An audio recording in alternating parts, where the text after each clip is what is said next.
जो रहता है उसके पेशेंट हमारे पास जब आते हैं तो हम लोग किस तरह से डायग्नोस करते हैं, और ऐसे पेशेंट आते हैं हमारे प्रैक्टिस में, तो इसको बर्गर डिजीज को हम लोग को क्या डील करना चाहिए, और मतलब उसको किस तरह से हमें सोचना चाहिए, यह बहुत ही महत्वपूर्ण है।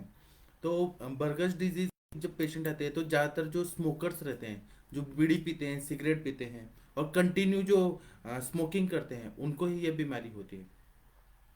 तो बर्गर डिजीज के बारे में हम लोग विस्तार से आज चर्चा करेंगे। और यह कौन से पेशेंट को होता है, इसका हेतु क्या रहता है। तो ये जो सिगरेट पीते हैं बहुत ज़्यादा, बीड़ी पीते हैं, सिगार पीते हैं, गुड़गुड़ी पीते हैं, मतलब जो भी स्मोकिंग करते हैं, हम लोग अभी अष्टांग हृदय के सुबह जो हमारा लेक्चर हुआ था उसमें धूमपान विधि बताया था। लेकिन जो धूम्रपान करते हैं जिसमें निकोटिन रहता है, टोबैको रहता है, और वह पित्त वर्धक रहता है, उसकी वजह से रक्त की दुष्टि होती है और वायु का भी प्रकोप होता है। तो यही मेन हेतु बर्गस डिजीज में आता है। इसको ना हम लोग विस्तार से आज चर्चा करेंगे कि ये जो बर्गस डिजीज है ये होता क्या है। बर्गस डिजीज के पेशेंट जो रहते हैं वो आजकल ज्यादातर पाए जा रहे हैं और हमारे प्रैक्टिस में ज्यादातर मिल रहे हैं। बर्गस डिजीज को थ्रोम्बोएंजाइटिस ऑब्लिटरेंस ऐसे बोलते हैं, थ्रोम्बोएंजाइटिस ऑब्लिटरेंस, TAO, थ्रोम्बोएंजाइटिस ऑब्लिटरेंस ऐसे बोलते हैं। तो इसमें क्या होता है कि जो लोग बहुत ज़्यादा स्मोकिंग करते हैं उनको ही ये पाया जाता है। और इसमें आप लोगों को पता है कि जैसे माताएं बहनें जो रहती हैं वे उंगलियों में मेहंदी लगाती हैं, उसी तरह से ये जो पेशेंट रहते हैं उनके जो आगे का जो ये रहता है पर्व, इधर ना रेड रेड आ जाता है, पूरा ब्लड क्लॉट फॉर्मेशन हो जाता है और पूरा वातरक्त जैसी ही संप्राप्ति दिखती है। इसमें पैरों में भी वही चीज दिखता है और हाथ में भी दिखता है। इसको हम गाउटी अरेथ्राइटिस नहीं बोलेंगे, क्योंकि गाउटी अरेथ्राइटिस, गाउट जो रहता है वो जॉइंट्स में होता है। यहाँ पर क्या होता है कि यहाँ पे जो आगे का भाग है वहां पर ये ब्लड ये हो जाता है, जमा हो जाता है। संधियों को ना देख के यहाँ पर्व के अग्र भाग में, पैरों के भी उंगलियों के अग्र भाग में ब्लड फॉर्मेशन, ब्लड क्लॉट होके जमा हो जाता है। इसको आयुर्वेद में हम लोग उत्तान या गंभीर वात्रक के अंडर में ही देखेंगे, लेकिन एलोपैथी में इसको बर्गस डिजीज बोला गया है। इसमें ज्यादातर पुरुषों को ही यह पाया जाता है, स्त्रियों को यह कम पाया जाता है। और इसी तरह से जो लोग बहुत ज्यादा क्रॉनिक चेन स्मोकर्स रहते हैं, जो कंटिन्यू सिगरेट पीते हैं, मतलब दिन का 60 70 80 90 100 इतना सिगरेट पी लेते हैं दिन भर में, तो पैकेट के पैकेट उनके खत्म होते रहते हैं, उनमें ही ये ज्यादातर बर्गस डिजीज पाया जाता है। अब इसके क्या क्या सिम्टम्स होते हैं वो हम लोग विस्तार से देखेंगे। तो इसमें ना झंझनाहट होती है, मतलब टिंगलिंग होता है, नमनेस होता है, मतलब वहां पे कुछ भी ऐसे सेंसेशन नहीं होता है और ऐसे लगता है जैसे चींटियां काट रही हैं, जहां पर भी इफेक्ट करता है। उसी तरह से पूरा शरीर जो है वो पूरा पांडु वर्ण का हो जाता है। और उसी तरह से ये जो अपने फेलेंजेस है, हाथ और पैर के जो ये मतलब उंगलियां हैं, उसके आगे के भाग में रेडिशनेस आ जाता है, कभी कभी ब्लूइशनेस आ जाता है, क्योंकि रक्त दुष्टि इतनी होती है कि विषजन्य संप्राप्ति हो जाती है। उसी तरह से पेन बहुत ज्यादा होता है, दर्द, शूल जो बोलेंगे, पाद शूल, संधि शूल, वह बहुत होता है, बहुत ज्यादा सीवियर पेन होता है और ठंडी के दिन में तो बहुत ही ज्यादा होता है। इसी तरह से बहुत ज़्यादा स्वेलिंग रहती है, जितना पेन होगा उतना ही स्वेलिंग भी, इन्फ्लेमेशन भी रहेगा। और ये ना उंगलियों में बहुत ज़्यादा रहता है, ठंडापन बहुत ज़्यादा लगता है, मतलब जहाँ पर भी ये हुआ है वहाँ ठंडापन बहुत ज़्यादा आता है। और फिर कोई भी सेंसेशन नहीं है, नमनेस, बाध्यता, यह सिम्टम आता है। जलन बहुत ज़्यादा होता है, जलन होता है, इसलिए मैंने कहा कि ये वातरक्त जैसे ही संप्राप्ति है।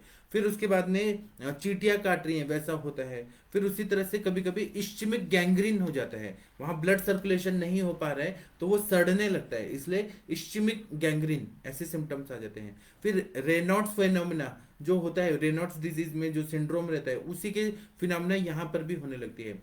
उसी तरह से काफ मसल्स जो है अपने, वहां पर बहुत ज्यादा ये आने लगते हैं, क्रैम्प्स आने लगते हैं, नस पे नस चढ़ता है, पिंड को द्वेष्टन होता है।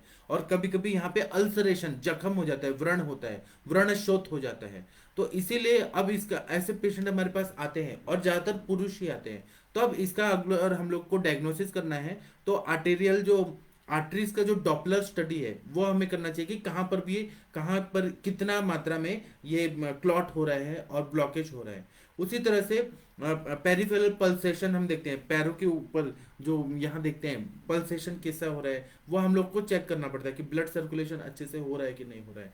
मेरे पास बहुत सारे ये जो डिफेंस के लोग रहते हैं या बिजनेसमैन रहते हैं, तो वो लोग आते हैं जो सिगरेट स्मोकिंग का जिनको बहुत गंदी आदत पड़ गई है, तो उनमें मैंने बर्गर्स डिजीज के देखे थे, इसलिए मैंने यह टॉपिक आप लोगों के सामने प्रस्तुत किया।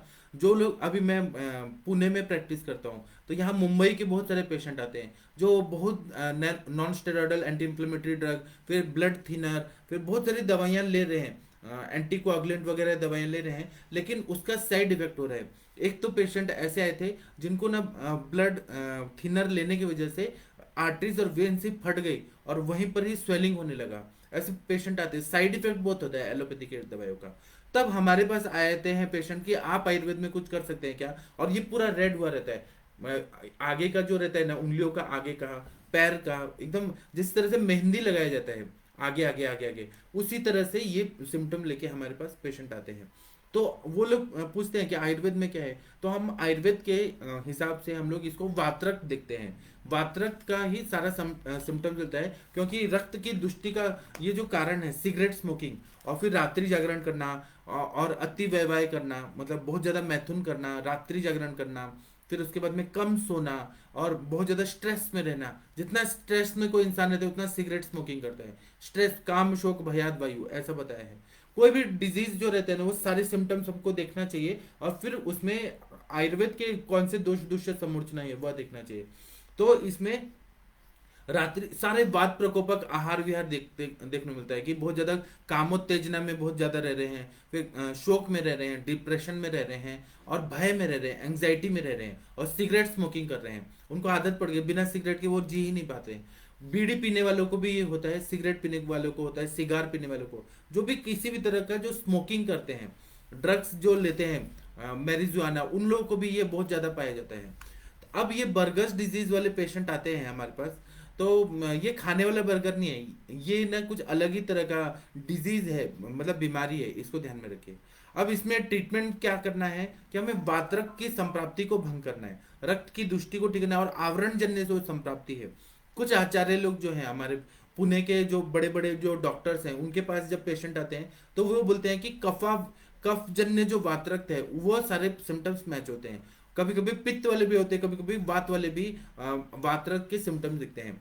तो अभी यहाँ वातरक्त को ही ध्यान में रखना है। तो इसीलिए चिकित्सा में क्या बताया, तो सहचरादि कषायम जो है सबसे बेस्ट होता है, जो शोथ को कम करता है, सूजन को कम करता है, और उसके बाद में दर्द को कम करता है। तो इसलिए सहचरादि कषायम को मतलब 45 ml सुबह, 45 ml शाम को दे, सुबह शाम दे दे, व्यानोदान काल में, दोनों खाना खाने के बाद दे दे, तो बहुत अच्छा फायदा होता है। या फिर गुगुल तिक्ता कषायम, बहुत अच्छा फायदा होता है। या आरक बदादी कषायम, यह क्या करता है कि रक्त की दुष्टि को साफ करता है और स्त्रंसन कार्य करके विरेचन करता है, क्योंकि वातरक्त में चिकित्सा ही बताया है कि विरेचन जो है वह सर्वश्रेष्ठ चिकित्सा है। रक्त मोक्षण भी है, तो जलौकावचारण हम लोग करते हैं, जहां पर भी ये हो गया है बर्गस डिजीज का मैनिफेस्टेशन, वहां पे हम जलौका लगा देते हैं, तो अशुद्ध रक्त निकलता है, तो बहुत अच्छा फायदा होता है। या फिर हम लोग सिरावेद करते हैं, दूषित रक्त निकल गया तो बहुत अच्छा फायदा होता है। इसी तरह से महामंजिष्टादि क्वाथ, यह बहुत अच्छा काम करता है। निम्बादि क्वाथ अच्छा काम करता है। तिक्तक कषायम बहुत अच्छा काम करता है। वज्रक कषायम करके है, सहस्त्र योगम में बताया है, उसका बहुत अच्छा यूज रहता है। यहाँ पर वातरक्त की संप्राप्ति को भंग करना है, रक्त की दुष्टि जो हुई है और वायु की वजह से आवरण हो गया है, वायु और रक्त का एक दूसरे से आवरण हो जाता है, वह पूरी तरह से यहाँ पे भंग करना है। उसी तरह से शोणित अमृतम कषायम, ये एक कषाय आता है, इसका भी प्रयोग करने से बहुत अच्छा फायदा होता है। मैं जो भी बता रहा हूँ ये मेरे आदरणीय गुरुजी वैद्य समीर जमदग्नि सर के नोट्स हैं। हमारे जो गुरुजी हैं वह खुद भी बहुत ही इंटेलिजेंट है, और वह एक मतलब सुबह उठ के रोज शास्त्र पढ़ते हैं, और हमें भी पढ़ाए हैं, और उनके ही नोट से मैं पढ़ा रहा हूँ। इसमें हमारे सर को बहुत सारे नोट्स मिले, 500 साल पुराने नोट्स मिले हैं, जो मतलब गुरु शिष्य परंपरा से आए हैं। तो आप लोगों के पास जब ऐसे बर्गस डिजीज के पेशेंट आते हैं, तो आप लोग सोचते हैं कि आयुर्वेद में क्या है, आयुर्वेद में क्या है। जब मैं इतना सिंप्लीफाई करके आप लोगों को बता रहा हूँ, तो आप लोग को इजी जाएगा। इसलिए मेरा लेक्चर आप लोग सुनिए, नोट डाउन करिए, और जब भी पेशेंट आए, ऐसे पेशेंट में वातरक्त जैसा समझ के और चिकित्सा करिए, आप लोग को 100% रिजल्ट आएगा। कोई भी चिकित्सक आयुष दर्पण का कोई भी फेल नहीं होना चाहिए, या घबराना नहीं चाहिए कोई बड़े बड़े डिजीज लेके आए। आपके पास और भी पेशेंट है, विल्सन डिजीज के पेशेंट आते हैं जिसमें कॉपर डिपोजिशन होता है, तो फिर उसमें क्या करना है, इसका हमें उत्तर नॉर्मल लोग को मालूम नहीं होता और ये पढ़ाया भी नहीं जाता। नॉर्मल चीजें नहीं बताई जाती, विल्सन डिजीज जैसे या रेनॉल्ड्स डिजीज जैसे बड़े बड़े बीमारियां तो बताया नहीं जाए। इसलिए यहाँ आयुष दर्पण पे हम मॉडर्न के भी डिजीज लेके आ रहे हैं और उसको आयुर्वेद दृष्टिकोण से सफल चिकित्सा किस तरह से हो वो मैं बताने के लिए आया हूँ। इसी तरह से चूर्ण अगर देखेंगे तो षडधरण चूर्ण बहुत अच्छा काम करता है। षडधरण चूर्ण जो है वो अनुलोमन करता है, वायु का शमन करता है, तो अपने आप शोथ और शूल यह कम हो जाता है। इसी तरह से योगराज चूर्ण करके आता है, यह भी सहस्त्र योगम में लिखा है। योगराज चूर्ण जो है योगराज गुग्गुल जैसा ही है, उसी के सारे कंटेंट्स हैं, वही अगर देंगे 5-5 ग्राम सुबह शाम अगर देंगे तो बहुत अच्छा फायदा हो जाता है। इसी तरह से गुग्गुल पंचपलम करके एक दवाई आती है, वह गुग्गुल पंचपलम गुलिका ऐसे टैबलेट आता है, उसका प्रयोग अगर करें 2-2 गोली सुबह शाम खाने के बाद तो उससे बहुत अच्छा फायदा होता है। कैशोर गुग्गुल जो है, कैशोर गुग्गुल में गुडुची है और आप लोग को पता है कि वातरक्त की बहुत अच्छी दवाई है कैशोर गुग्गुल, जिसमें गुडुची रहता है तो वातरक्त मतलब वायु का भी शमन करता है, रक्त का भी शमन करता है, आवरण को भी ठीक करता है। इसलिए कैशोर गुग्गुल हमारे सर बताते हैं और मैं भी यूज करता हूँ ऐसे डिजीज में, तो बहुत अच्छा फायदा होता है। इसी तरह से अमृता गुग्गुल, हम लोग ज्यादातर एकेटी यूज करते हैं, अमृता गुगुल, कैशो गुगुल, त्रिफला गुगुल बड़े बड़े डिजीज में करते हैं, तो यहाँ पर अमृता गुगुल भी 2-2 गोली सुबह शाम देने से बहुत अच्छा फायदा होता है। इसी तरह से आवरण जन्य संप्राप्ति को भंग करना है तो लहसुन जो है, रसोन है, बहुत अच्छा काम होता है। इसलिए लहसुन आदि वट्टी जो है वह 2-2 गोली अगर सुबह शाम दे दिया जाए तो बर्गस डिजीज में बहुत अच्छा आवरण जन्य संप्राप्ति को भंग करके शोथ और शूल इन सबको ठीक कर देता है। इसी तरह से षडधरण चूर्ण का ही वटी आता है, वह अगर 2-2 गोली सुबह शाम दे दिया जाए तो उससे भी बर्गस डिजीज में शमन चिकित्सा के रूप में बहुत अच्छा फायदा होता है। इसी तरह से घृत कल्पना है, क्योंकि यहाँ पर वायु का प्रकोप है, हमें वहां पे रुक्ष गुण से जो वायु प्रकोपित हुआ है और रक्त की दुष्टि है और एक दूसरे का जो आवरण जन्य संप्राप्ति होगी वहां संचिति हो गई है, ब्लड क्लॉट फॉर्मेशन हो गया है, सर्कुलेट नहीं हो रहा है, माइक्रो कैपिलरीज में वहां पे रक्त जमा हो गया है और रक्त बहुत गाढ़ा है, तो वहां पर एलोपैथी वाले ये देते हैं, ब्लड थिनर देते हैं, एलोपैथी वाले वहां पे एंटी कोगुलेंट देते हैं कि कोगुलेशन नहीं होना चाहिए, नहीं तो वो क्या है कोगुलेशन बढ़ेगा, वो बढ़ते बढ़ते फिर ये जो रहता है एम्बोलिज्म हो जाएगा, एनाफ्लेक्टिक शॉक वगैरह जैसा कंडीशन हो सकता है, तो उससे बचाना है तो इसलिए वो लोग वो देते हैं। हमारा मेथड है कि हम रक्त की शुद्धि कर देते हैं, तो वो क्लॉट बनेगा नहीं, रक्तगत आम का ही पचन करना है, इसलिए कैशोर गुगुल देते हैं, रक्त पाचक जो है वह देते हैं, रस पाचक देते हैं, तो ये जो है ना क्लॉट जो जमा हुआ है वो पूरी तरह से डिजोल्व होता है और हम लोग रक्त मोक्षण करके अशुद्ध रक्त निकाल देते हैं।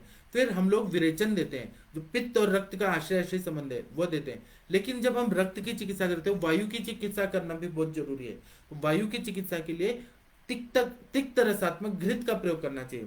इसलिए गुगुल तिक्त घृतम जो है वह मैं अपने प्रैक्टिस में 4-4 चम्मच सुबह दोपहर शाम इस तरह से देता हूं। बर्गस डिजीज के पेशेंट 3-4 महीने में पूरी तरह से ठीक हो जाते हैं, जिसका एलोपैथी में परमानेंट क्योर नहीं है, वो आयुर्वेद में 3 से 4 महीना तक में ठीक हो जाते हैं। उसी तरह से तिक्तक घृतम जो है वह भी मैं 4-4 चम्मच दिन में 3 बार देता हूं तो पेशेंट को फायदा होता है। इसी तरह से महातिक्तक घृतम है, वह भी 4-4 चम्मच दिन में 3 बार, जितना स्नेहन होगा दोषों का पाचन होगा और फिर वहां पे वो पाचन करेगा, शमन करेगा, रक्त का शुद्धि करेगा, वायु का शमन करेगा, इसलिए महातिक्तक घृत से बहुत अच्छा फायदा होता है। इसी तरह से वज्रक घृतम जो बताया है अपने ग्रंथों में, अष्टांग हृदय में वज्रक घृतम बताया, उसका भी प्रयोग करने से बहुत अच्छा फायदा होता है। इसी तरह से एक लेह कल्पना बताइए, मधुस्नुही लेहम, यह विरेचन कराता है और वहां पे वायु का शमन करता है, दर्द और शोथ और सूजन, लालिमा, दाहपाक ये सबको ठीक करता है। इसलिए मधुस्नुही रसायनम जो है वो 20 ग्राम सुबह रसायन काल में,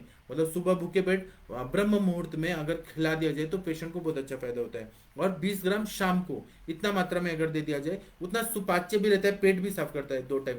इसलिए ये जो है मधुस्नुही रसायनम का प्रयोग करते हैं। गंधक रसायन जो है, गंधक रसायन की 5-5 गोलियां सुबह शाम हम लोग देते हैं तो बहुत अच्छा फायदा होता है। वह वहां की मतलब गंधक रसायन पित्त शामक रहता है, रक्त शुद्धिकर रहता है, माइक्रो सर्कुलेशन को अच्छा करता है। जितना माइक्रो सर्कुलेशन अच्छा होगा और वहाँ जो शोथ है, सूजन है, वह ठीक होगा, उतना ही बर्गस डिजीज में फायदा होगा।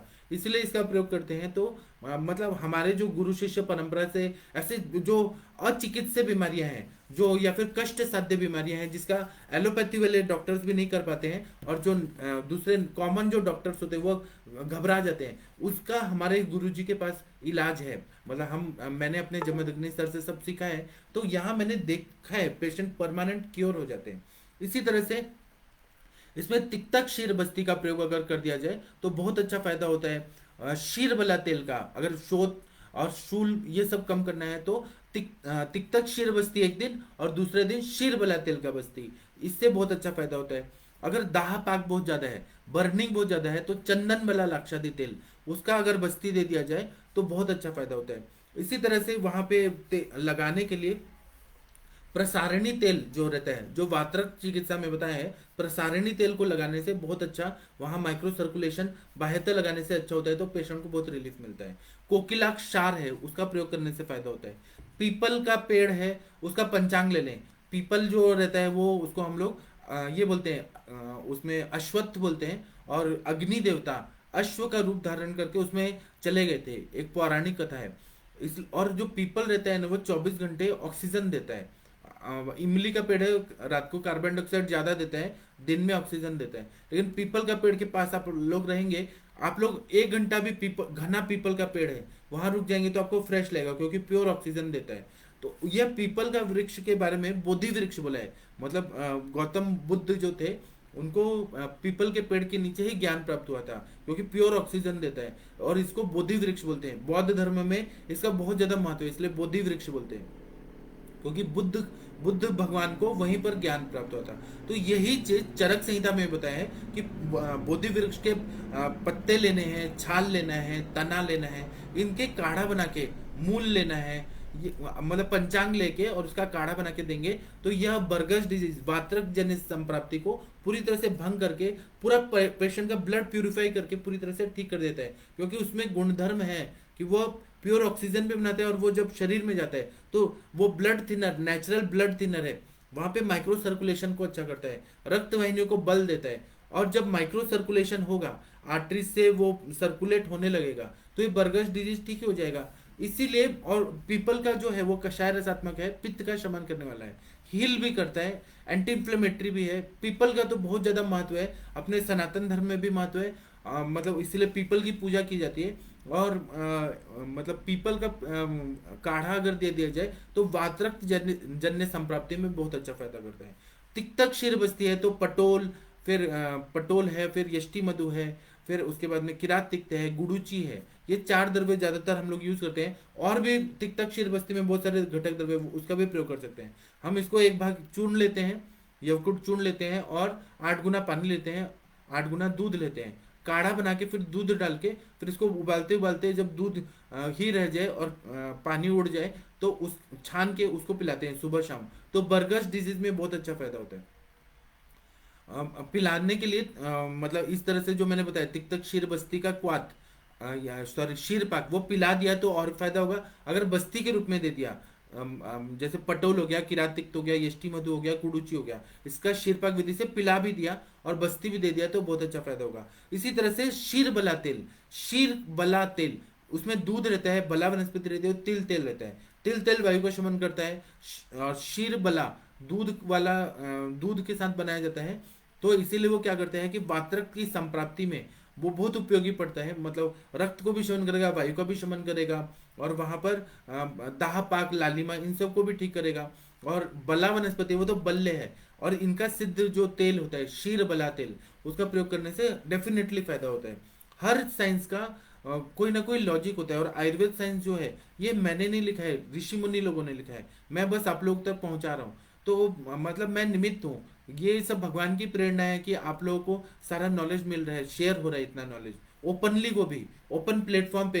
इसमें ऐसा नहीं है कि भेदभाव किया जा रहा है कि इसको नहीं सिखाना, उसको नहीं, कुछ मन में छुपा के भी नहीं रखा जा रहा है। जो प्रैक्टिकल प्रूवन है, झूठ बात में कुछ नहीं बोलता हूँ, जो प्रूवन है, अच्छा रिजल्ट आता है, वही चीज मैं आप लोग को बताता हूँ। उद्देश्य ये है कि आप लोग कभी भी हारे ना प्रैक्टिस में। और संक्षेपता क्रिया युगो निदान परिवर्जनम, मतलब निदान परिवर्जन करना बहुत जरूरी है। पेशेंट अगर सिगरेट स्मोकिंग नहीं बंद करेगा तो रिकरेंस होगा, पेशेंट को बार बार ये प्रॉब्लम होगा और बार बार उसको आना पड़ेगा। अगर हम लोग नहीं रहेंगे तो उसको और कॉम्प्लिकेशन होके गैंग्रीन हो जाएगा, इस्चमिक गैंग्रीन होके फिर एलोपैथी के डॉक्टर्स तो कट करने के लिए, एम्पुटेशन करने के लिए बैठे हैं। क्लॉडिकेशन जो रहता है वह प्रोसेस होने लगता है, सडन होने लगता है, इस्चमिक चेंजेस होने लगते हैं और पूरी तरह से वो सूख जाता है, आगे का जो भाग है या सडन होने लगता है, पस फॉर्मेशन होने लगता है। तो उससे उन सब से बचाना है। कौन चाहता है बड़ा से बड़ा एक्टर हो, बड़ा से बड़ा मंत्री हो, बड़ा से बड़ा अमीर आदमी हो, बिजनेसमैन हो, कौन चाहेगा कि उसकी उंगलियां आगे से सड़ जाए? कोई भी नहीं चाहता, अपने शरीर से सबको प्यार है। तो इसीलिए जब वो आयुर्वेद के पास आते हैं तो हमें उनको निराश नहीं करना है, हमें उनको परमानेंट क्योर करना है। और संक्षेपता क्रिया को निदान परिवर्जनम, मतलब निदान परिवर्जन करना उनको सिखाना बहुत जरूरी है। मेरे पास डिफेंस के लोग आते हैं जो जिनको सिगरेट पीने की आदत होती है, मतलब स्मोकिंग की आदत रहती है, क्योंकि वो लोग को वहाँ पे सियाचिन ग्लेशियर में रहना पड़ता है। वहाँ पे रहना है तो उनको अल्कोहल पी के ही रहना है, बॉडी को रक्षा करना है। उनको फिर खांसी वगैरह हो रहा है तो स्मोकिंग करना ही पड़ता है। वो लोग वहाँ जब रहते हैं तो ठीक है, जब वो यहाँ पर आते हैं तो आदत तो बन गई है, एडिक्शन हो गया है सिगरेट का, स्मोकिंग का, और वो भी बहुत ज़्यादा अल्कोहल पीते हैं वो लोग। तो जब वो लोग का रिटायरमेंट के बाद वो लोग आते हैं 60 साल के बाद, तो उनको बर्गस डिजीज बहुत हुआ रहता है, पुरुषों को ही ज़्यादा हो रहता है और ये सारे सिम्टम्स लेके आते हैं। मैं जिस एरिया में रहता हूँ ये पूरा डिफेंस का ही एरिया है, मतलब सारे एयरफोर्स के रिटायर्ड लोग ही रहते हैं। तो यहाँ पर ऐसे लोगों को हमने देखा है, आर्मी वाले को बहुत सारे वातरक जन्य संपर्क। और एक और बात, जो डिफेंस में जॉब करते हैं उनका लाइफ बहुत ही डिफिकल्ट रहता है। उनको यूरिन आया है, स्टूल आया है, मतलब मोशन आया है, लेकिन वो कर नहीं सकते हैं। उनको अपान में हुई है, लेकिन क्योंकि वैसा काम है, उनको भूख लगी है तो खाना नहीं खा सकते हैं, प्यास लगी है तो कर नहीं सकते, क्योंकि युद्ध क्षेत्र में उनको हर समय ये फिट रहना पड़ता है। और हम लोग बोलते हैं वेगान न धारित न उदीरित, वेगों को धारण भी करना, उदीरण भी नहीं करना। इसलिए जो लोग जो एक्सरसाइज वगैरह करते हैं तरुणावस्था में तो ठीक रहते हैं, लेकिन ये कंटिन्यू रहा वेग को अवरोध करना, तो शरीर कब तक टॉलरेट करेगा? उनको फिर ये प्रॉब्लम होती है। तो बर्गर डिजीज में भी वेगावरोध, वेगावरोध यह लक्षण मिलता ही है, यह हेतु मिलता ही है। और इसके वजह से ही वायु का प्रकोप हुआ रहता है। एयर मॉलिक्यूल्स जाके फिर वो जाके वहां पे रुक्षता पैदा करके और फिर वात्रक की सारी संप्राप्ति को कर ही देते हैं। इसी तरह से हम लोग अगर आसवरिष्ट का प्रयोग करें शमन चिकित्सा में, तो अर्जुनारिष्ट जो है वो बहुत अच्छा काम करता है, क्योंकि वह कषाय रसात्मक रहता है, पित्त का शमन करता है और सर्कुलेशन, ब्लड सर्कुलेशन को अच्छा करता है। तो इसलिए इसको कुछ लोग 45 ml तक देते हैं, कुछ लोग 25 ml तक देते हैं। पेशेंट को जितना साथ में हो सकता है उतना अर्जुना रिस्ट का प्रयोग करने से फायदा होता है। आरक बदादी रिस्ट है, उसका प्रयोग करने से फायदा होता है। फिर निम्ब निम्र अम्र निम्र निम्न आम्रासव, आम्र हरिद्रासव, ये जो है इसमें आम्र हरिद्रा है और नीम है, उसका प्रयोग करने से फायदा होता है। कटु पटोलादि कषायम, उसका प्रयोग करने से, कटु रोहिण्यादि कषायम, उसका प्रयोग करने से बहुत अच्छा फायदा होता है। उशीरासव का प्रयोग करने से फायदा होता है। चंदनासव का प्रयोग करने से फायदा होता है। सारी वाद्यासव का प्रयोग करने से फायदा होता है। इस तरह से ये सारे द्रव्यों का मैंने उल्लेख कर दिया। अब इसमें हमारे पास पेशेंट आता है तो उसको हमको उसी पेशेंट को लेना है जो हमारा विषक वैश्य है। आड्य रोगी विषक वैश्यो ज्ञापको सत्वानपि, पेशेंट आड्य भी होना चाहिए, पैसा देने के काबिलियत होनी चाहिए, नियत होना चाहिए, सबसे मेन तो नियत होना चाहिए। आड्य रोगी भिषक वैश्यो, भिषक वैश्य मतलब वो हमारे बात मानने वाला होना चाहिए। भिषक वैश्यो ज्ञापको मतलब उसको क्या तकलीफ है वो अच्छे से समझने वाला।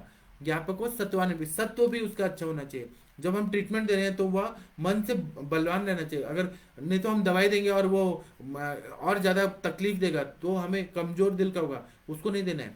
और किसको त्याग देना है तो चंडम शोकातुरम भीरुम कृतघ्नम वैद्यमानिनम, किसको त्याग करना है तो जो पेशेंट बहुत अपने आप को ओवर स्मार्ट समझता है, जो धूर्त है बहुत ज्यादा, जो डरपोक है, कृतज्ञ है, हम अच्छा कर रहे हैं लेकिन वो हमको बोलता है कि एहसान कर रहे हो क्या, ऐसा तो हम वहां देंगे वहां से हो जाएगा।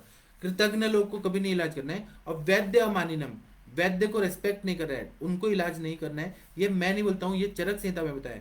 चंडम शुकातुरम भीरुम कृतघ्नम वैद्य मानिनम, जो तो इसीलिए ना यहाँ ये सब बताने का उद्देश्य है कि सिगरेट स्मोकिंग पूरी तरह से बंद करना है, दीवा स्वाप बंद करना है, रात्रि जागरण बंद करना है, मोबाइल का यूज बंद करना है। जो मेरे भाई की बेटी है ना वो कभी भी, अभी 4 साल के, तो आजकल कैसे टेक्नोलॉजी वाले माता पिता हैं, आईटी में काम करते हैं, मेरे भाई भाई और उसकी वाइफ भी आईटी सेक्टर में काम करते हैं। लियोन आईटी पार्क में उसकी वाइफ है, और मेरा भाई इन्फोसिस में है।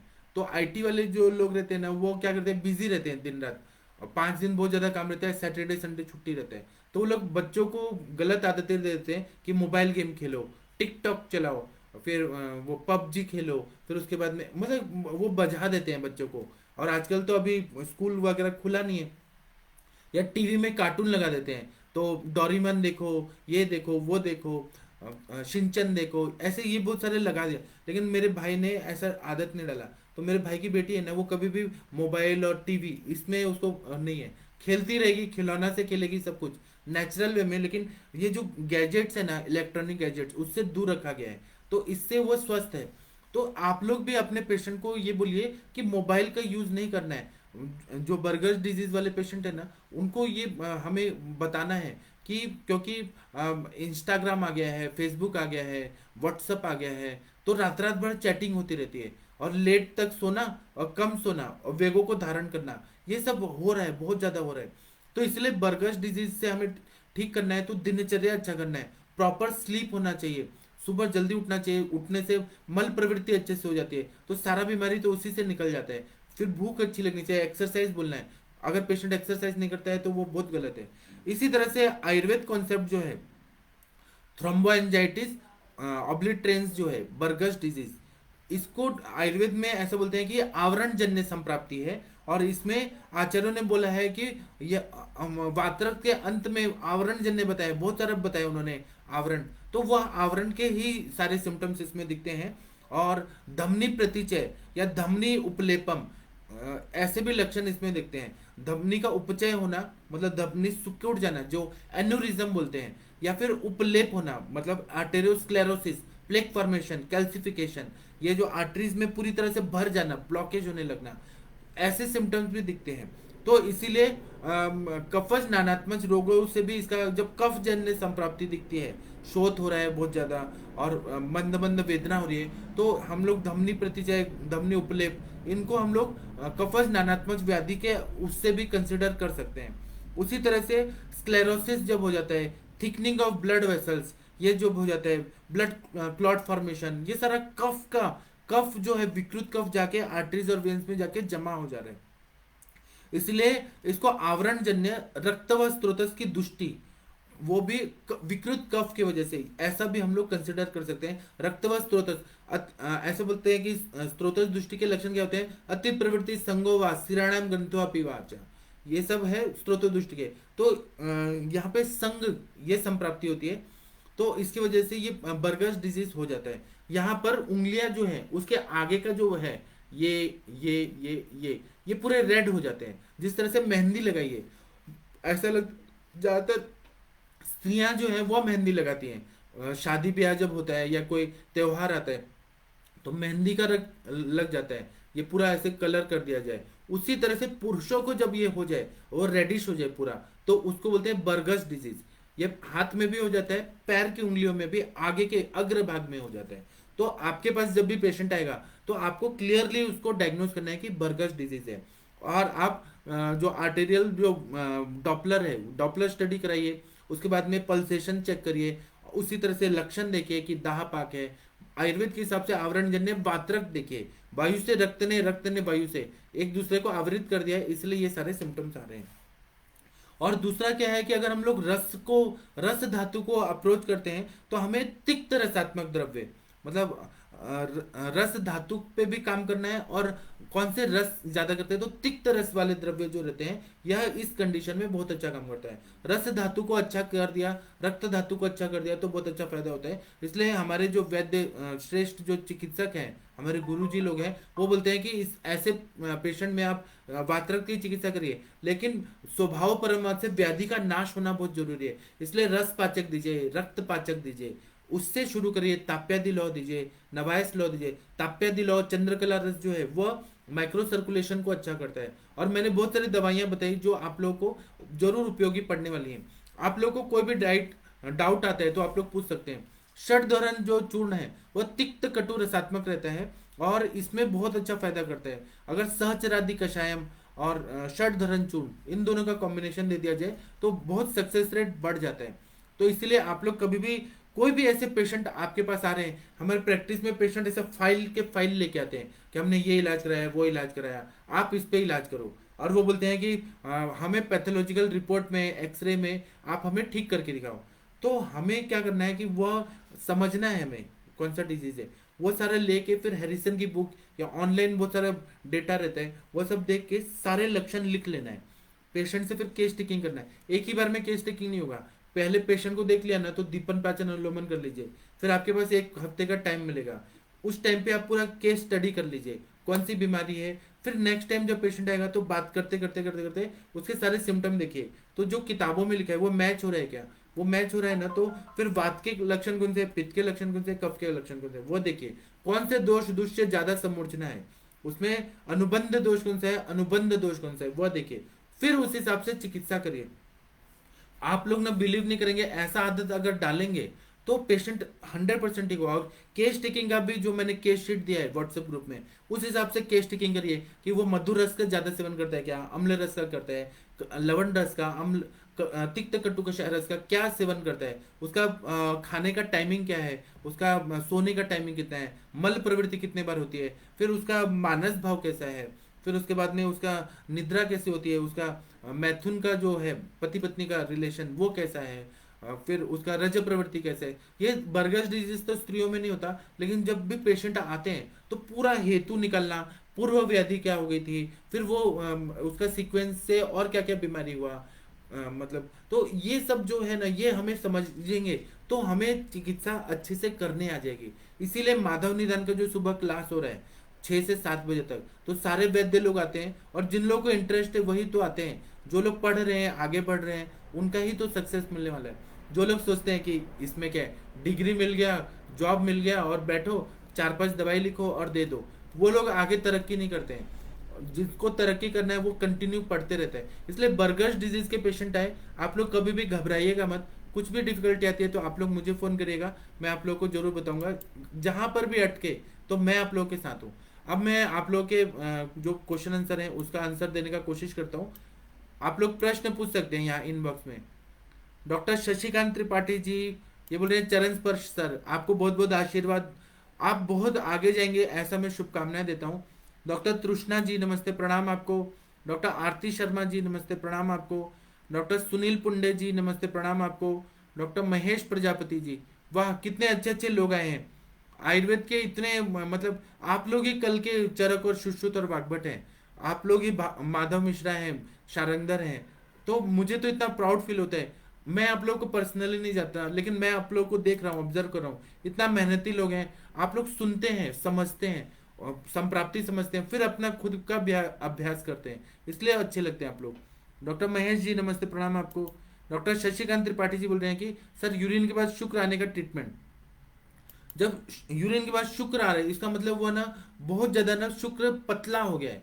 तो अब इसमें हमें क्या चिकित्सा करना है कि शुक्र बढ़ाने वाला और शुक्र का स्तंभन करने वाला ऐसे द्रव्यों की योजना है। तो सबसे अच्छा वृक्ष योग जो है, जिसमें शुंठी है, अश्वगंधा है, शतावरी है, कपी कच्चू का बीज है, ये सारे द्रव्य जब देते हैं, विदारी है, ये जब देते हैं तो शुक्र बनने भी लगता है, शुक्र का पाचन भी होता है, शुक्र गाढ़ा होता है। अब सबसे मेन तो है कि उसको ब्रह्मचर्य पालन कराना है। सुबह उठ के उसको बोलिए, जो भी पेशेंट है माधव निदान की क्लास करे, सुबह उठ के तैयार व्यार होके नहा धो के थोड़ा वॉकिंग करके आए, एक्सरसाइज करके आए, और सुबह है तो क्या होता है कि अपान वायु अगर रोज निस्सरण हो गया तो शुक्र आना, ये जो प्रॉब्लम है अपान क्षेत्र में, वो ठीक हो जाता है।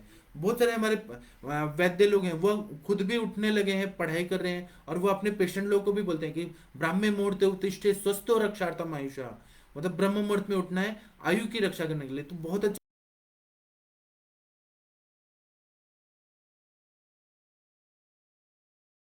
कुंद्रा जी नमस्ते प्रणाम आपको।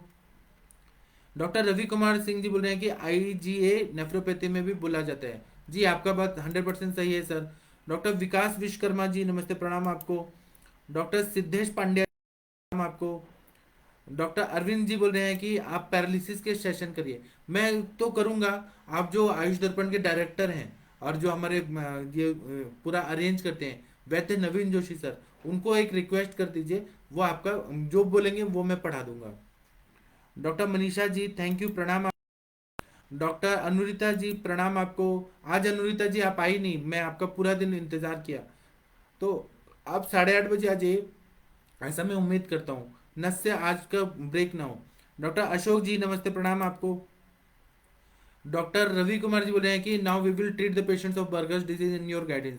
आपका बात सही है, इसमें थोड़ा सा स्पेलिंग मिस्टेक है। इसमें BUER, BU आपने हटा दिया, BU रखिएगा, बर्गर्स डिजीज। डॉक्टर मनीषा जी बोल रहे हैं कि सर फ्रोस्ट बाइट में भी ऐसा आता है क्या? जरूर होता है।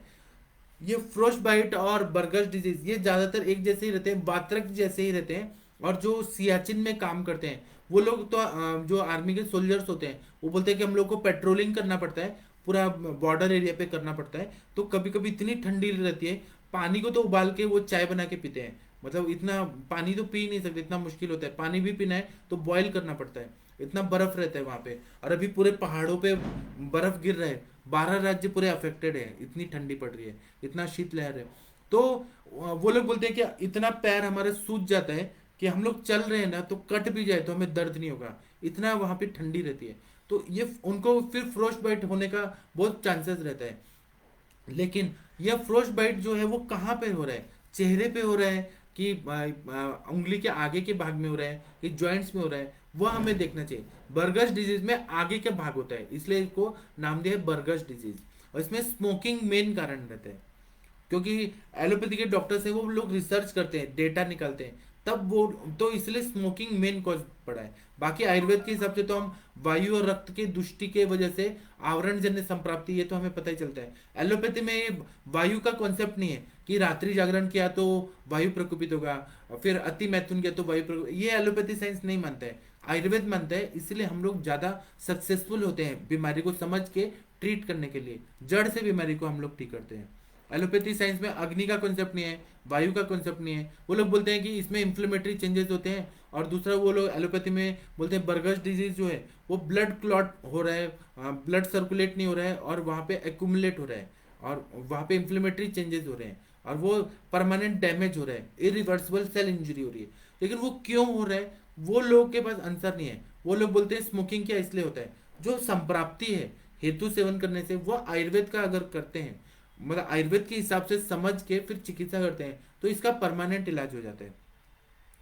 वो लोग भी इलाज करते हैं, मैं ये नहीं बोल रहा हूँ, वो एलोपैथी साइंस तो बहुत अच्छा इलाज करता है, लेकिन वो लोग non steroidal anti inflammatory drug देते हैं, स्टेरॉइड्स देते हैं, ब्लड थिनर देते हैं, एंटी कोआगुलेंट देते हैं, उनके हिसाब से वो लोग करते हैं। उसमें पेशेंट को रिलीफ मिलता है लेकिन क्योर नहीं होता, सालों साल जिंदगी भर ऐसी दवाइयाँ खानी ही पड़ती है और फिर वो मेडिसिन जो केमिकल्स हैं उनका साइड इफेक्ट होता है। तो इसीलिए आयुर्वेद करना बहुत जरूरी है। डॉक्टर रमेश गौतम जी नमस्ते प्रणाम आपको।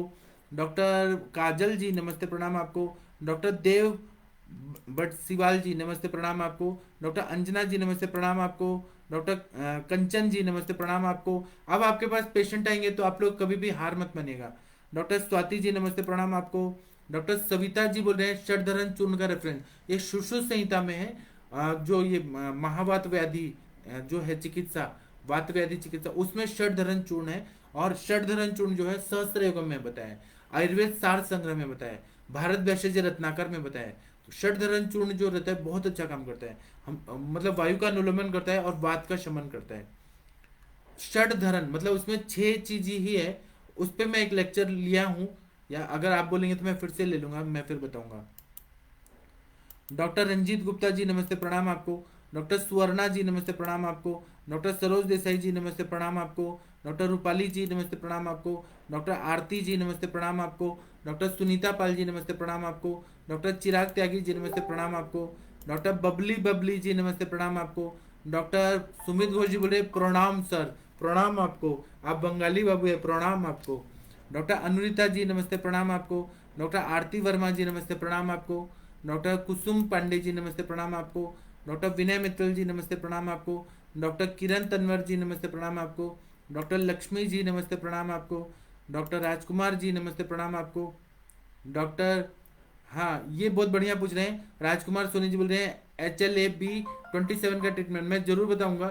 मैं लेक्चर होगा मेरा बहुत जल्दी होगा, आप रुक जाइए, आज मैं अब सब नहीं बता सकता हूँ क्योंकि टाइम हो गया है। डॉक्टर सविता जी नमस्ते प्रणाम आपको। डॉक्टर सुनील कुमार जी नमस्ते प्रणाम आपको। मैं अपना नंबर देता हूँ, आप लोगों को कोई भी डिफिकल्टी आती है कोई भी बीमारी से रिलेटेड आप लोग मुझे फ़ोन कर सकते हैं। अगर मैं फ़ोन नहीं उठाता हूँ कोई भी नाराज नहीं होगा, क्योंकि मेरे भी प्रैक्टिस है, मैं बिजी रहता हूँ, तो मैं खुद ही फोन करूंगा कॉल बैक, या फिर आप लोग व्हाट्सएप पे मुझे पूछ सकते हैं, आप लोगों के कोई भी डाउट्स हैं, क्योंकि आप लोग ना भारत के सर्वश्रेष्ठ चिकित्सक हैं। तो बर्गर्स डिजीज जैसे बीमारियां लेके आए तो ये नहीं बोलेगा हमें नहीं पढ़ाया गया, मैं हूं ना पढ़ाने के लिए, आया हूं ना आपको। कोई भी ऐसे नहीं एक्सक्यूज देगा कि हमें तो ये आता ही नहीं है, आयुर्वेद में तो लिखा ही नहीं है, आयुर्वेद में सब लिखा है, लेकिन हम लोग ना पढ़ते नहीं है, समझते नहीं है, तो हम ऐसे गालियां देने में एक्सपर्ट हैं कि आयुर्वेद में तो ये नहीं है, वो नहीं है, आयुर्वेद में सब कुछ है। डॉक्टर अमित कोहली जी नमस्ते, प्रणाम आपको। तो मैं अभी से विदा लेता हूँ। आप लोग के कोई भी प्रश्न है तो आप लोग प्रश्न पूछ सकते हैं, आप लोग इंटरेक्टिव सेशन में आइए।